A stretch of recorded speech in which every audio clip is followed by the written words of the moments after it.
Honorer, terima kasih hadir di sini. Aduh, lihat dari muka-mukanya Pak Bupati, mereka itu luar biasa. Baik, Bapak Bupati dan Bapak Ibu yang saya hormati, kembali saya ke sini Pak Bupati dalam rangka masa reses anggota DPR RI, dan seperti Bapak ketahui bahwa setiap kali kami turun masa reses itu pasti serap aspirasi dan kami harus memberikan solusi. Dan kalau tidak, maka apapun yang menjadi aspirasi baik dari pemerintah kabupaten, pernah saya sampaikan juga beberapa waktu lalu bahwa kita semua tahu di pemerintahan Bapak Jokowi ini sejak tahun 2000 beliau mengatakan bahwa akan mengangkat 1 juta guru tenaga honorer menjadi P3K, ya. Nah, inilah janji pemerintah saat ini dan itulah yang kami pegang. Kami Komisi 10 waktu saat beliau mengatakan mengangkat P3K sebanyak 1 juta, kami bertanya sama beliau, tanya melalui menteri, ya, melalui Menteri Pendidikan, 1 juta guru serius nih, 1 juta? Iya, katanya.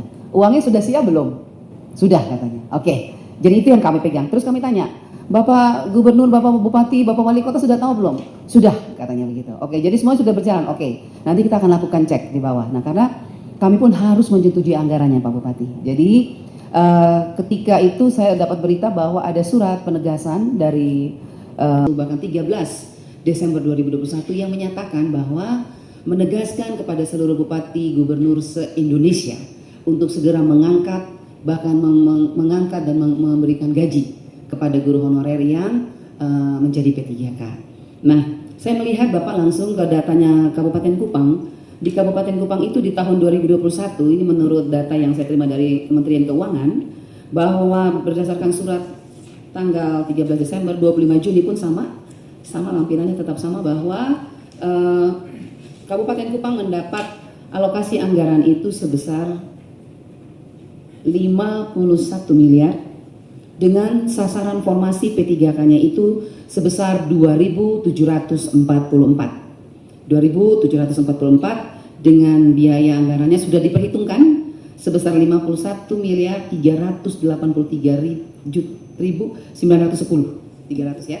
Nah, di 51,3 lah, ya, 51,3. Nah, kemudian saya melihat Pak Bupati pada tahun 2021 itu saya tidak tahu ada pengangkatan atau tidak, ya, karena saya belum melihat itu. Kemudian kalau sudah berarti pasti anggarannya sudah dipakai, ya.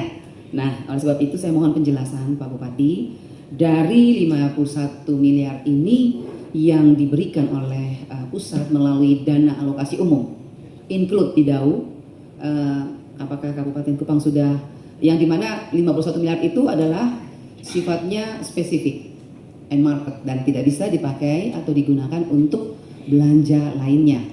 Ini menurut surat dari Menteri Keuangan. Nah, pertanyaan saya Pak Bupati yang pertama, berapa jumlah tenaga guru honorer yang sudah diangkat oleh Kabupaten Kupang sejak 2001, berapa, dan dari 51 miliar itu Pak, sudah berapa realisasi anggarannya yang terpakai, dengan asumsi bahwa berapa satu guru honorer yang diangkat menjadi P3K itu Pak Bupati dibayarnya berapa rupiah, karena menurut peraturan presiden yang kita ketahui bersama, kalau tidak salah kalau provinsi, kalau kita pakai provinsi NTT itu mengatakan bahwa kita ini masuk golongan 9, masuk golongan, ada perpres, ya, ada masuk golongan 9. Jadi kalau satu istri satu anak itu bisa sekitar 4 sampai 4,8 juta, 4.800.000 maksudnya, maaf, 4.843 rupiah.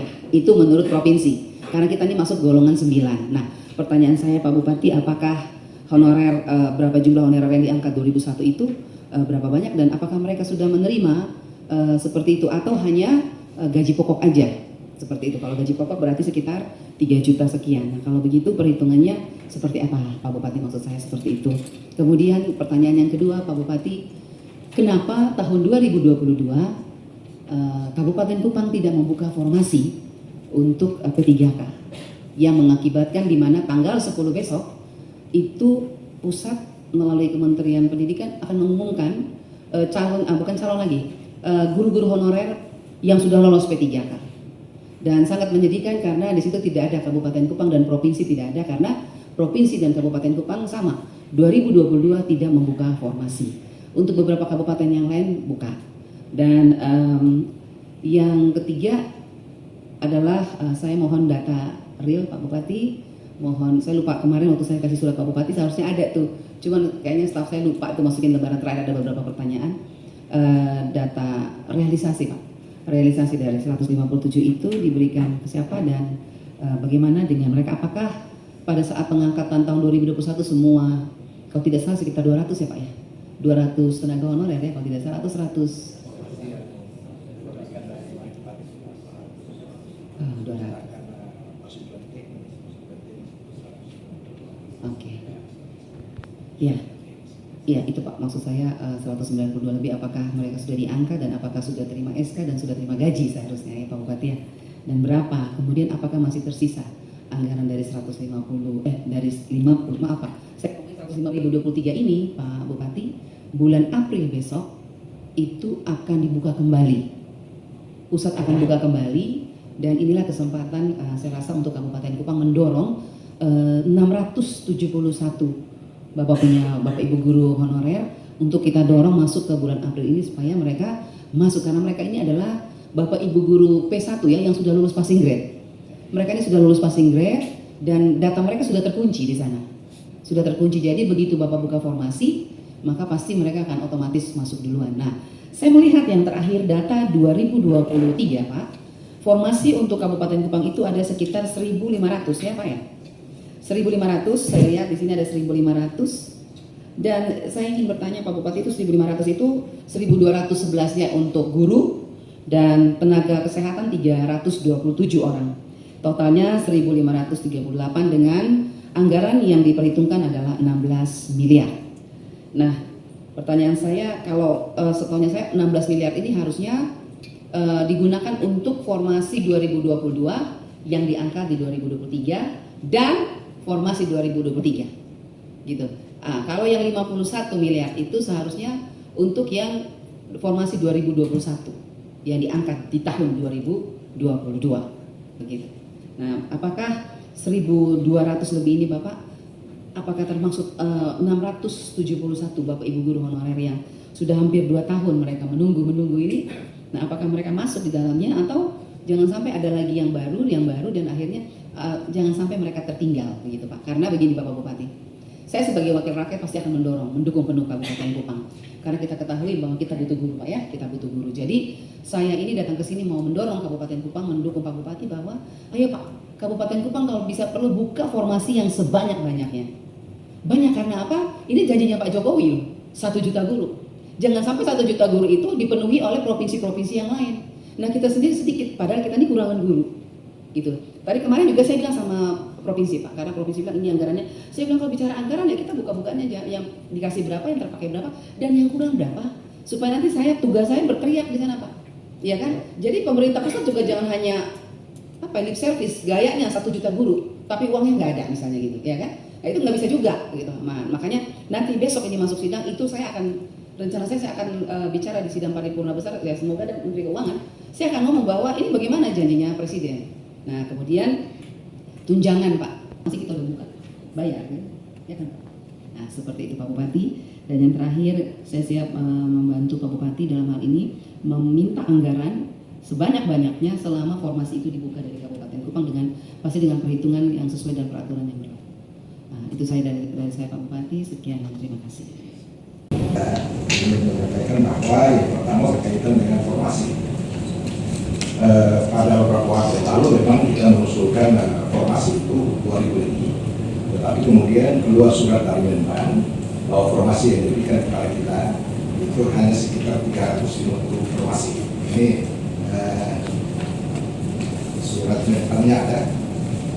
Kita formasi itu adalah penetapan rincian pegawai atau sipil negara Kabupaten Kupang itu 350 dengan rincian tenaga guru 200 dan tenaga kesehatan 80, tenaga teknis lain itu sebanyak 70. Walaupun yang kita usulkan waktu itu adalah 2.000 lebih sebagaimana diterurai dalam surat menteri.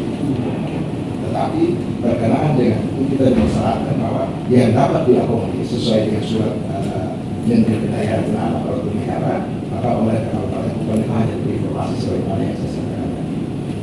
Yang kedua, bahwa untuk formasi khusus mengenai formasi guru sebanyak 200 orang itu sepenuhnya tesnya dilakukan oleh Kementerian Pendidikan dan Kebudayaan. Sedangkan tenaga teknis lainnya itu dilakukan tesnya di sini, walaupun soal dan segala macamnya sebagaimana tes biasa itu terpusat, dan terhadap yang non guru telah kita berproses dan semuanya telah terpenuhi dengan formasi petunjuk yang diberikan. Jadi sistem ini ketika kita ditetapkan informasi mengenai guru, kemudian itu dites di Jakarta. Setelah Kemendikbud ini menyatakan mereka lulus, itu kemudian diserahkan ke DKN. DKN ini mengeluarkan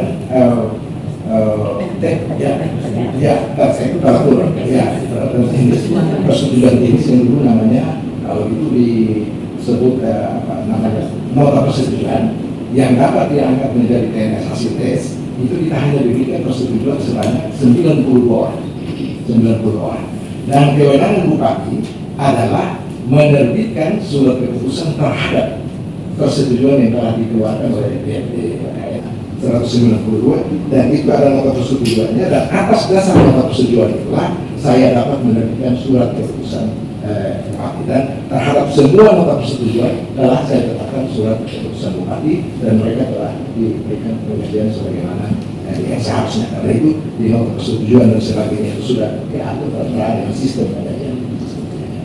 Jadi formasi kami memang yang kami usulkan 2000 ini, tetapi sesuai dengan surat keputusan Menteri Pendaya dan Aparatur Negara hanya dikasih 350, diantaranya 200 guru untuk kita lakukan tes. Nah, ini kemudian disiapkan anggarannya untuk pelaksanaan. Ketika anggaran itu diturunkan kepada kami, biasanya anggaran itu diturunkan itu sekitar bulan September tahun sebelumnya. Bulan September tahun sebelumnya itu diberikan kepada kami DAU, dia tidak pakai sistem grade, DAU itu utuh saja sebesar sekian, kemudian kita nanti rincikan di sini untuk pembiayaan gaji dan sebagainya, mereka digunakan. Tetapi ketika dikasih DAU itu pertama itu dia sifatnya gelondongan, kita sudah selesai tetapkan anggarannya pada bulan November bersama DPRD dengan Perperda itu ditetapkan oleh DPRD bersama pemerintah. Maka pada bulan Desember tanggal 12 atau tanggal 13 itu baru datanglah surat dari Kemenkeu, bahwa di antara yang DAU yang diberikan itu ada 51 miliar. 51 miliar. Tapi itu setelah kami menetapkan anggaran, kemudian perhitungan kejadian terhadap formasi, dan kita sudah mempersiapkan gaji untuk P3K dan ASN berdasarkan formasi yang sudah diberikan oleh Menpan dengan keputusan 765 tahun 2021. Nah, untuk infrastruktur hanya sebesar 14 miliar. Untuk saya minta coba teman-teman regional itu bisa sorotan. DAU itu tidak ditentukan penggunaannya per blok itu 491. Sedangkan DAU lain yang ditentukan penggunaannya atau spesifik itu untuk penggajian P3K itu 16 miliar. Untuk kendaraan kelurahan sekian, untuk kendaraan pendidikan sekian, kesehatan sekian, dan juga sekian. Jadi kita untuk membuka formasi lanjutan daripada P3K sebetulnya kita berpatokan pada penggajian yang kita lakukan pada tahun lalu, yang kita angkat 192 gajinya di 2023, sisanya baru kemudian kita usulkan formasi. Jadi misalnya untuk gaji ketiga kali 192 itu berapa? 12 miliar, maka yang sisanya itu ada 4 miliar itu yang nanti kita tentukan formasi yang kita terima. Formasi yang kita terima di 2020. Nah, tetapi ini memang harus kita tanyakan dulu karena usulan formasi kami yang lalu 2000 lebih sampai dengan saat ini baru terpenuhi 200 tambah 350. Bagaimana dengan formasi kami yang lalu, sehingga kalau kita melanjutkan formasinya saja, formasi ini tetap, tetapi sesuai dengan keputusan Menteri Perdagangan Aparatur Negara, dia harus menentukan kepada kita berapa yang dapat kita terima sesuai dengan sisa dana 4 miliar. Saya sungguh sangat bersyukur ketika hari ini kita mereka yang sekarang ini honorer baik honor komite maupun honor kota yang sangat terbatas. Nah, ini kondisi yang terjadi. Jadi ini yang perlu kami jelaskan kepada Ibu bahwa 51 miliar itu digunakan berkaitan dengan tahun tersebut. Dan sesuai dengan petunjuk kita akan mengangkat berdasarkan formasi yang diberikan oleh member kita. Bupati dapat menandatangani SK apabila ada nota persetujuan dari BHKM atau yang disebut dengan persetujuan teknis. Saya hanya dapat menandatangani surat keputusan untuk pengangkatan anak-anak saya manakala sudah berdasarkan surat terkait dari formasi kita sebenarnya 210, tetapi heran prakteknya hanya diberikan 192. Yang sisanya ada di mana, dan saya tidak mungkin untuk menandatangani SK yang sisanya karena persetujuan teknis hanya berdasarkan hal ini. Dan itu ya berdasarkan petunjuk teknis Menkeu bulan Desember, tanggalnya tanggal 13 bulan Desember.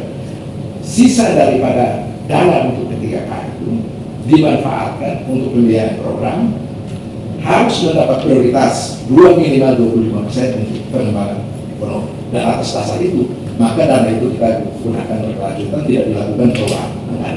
Saya kira ini yang perlu kami sampaikan supaya kemudian dapat pemahaman itu semua.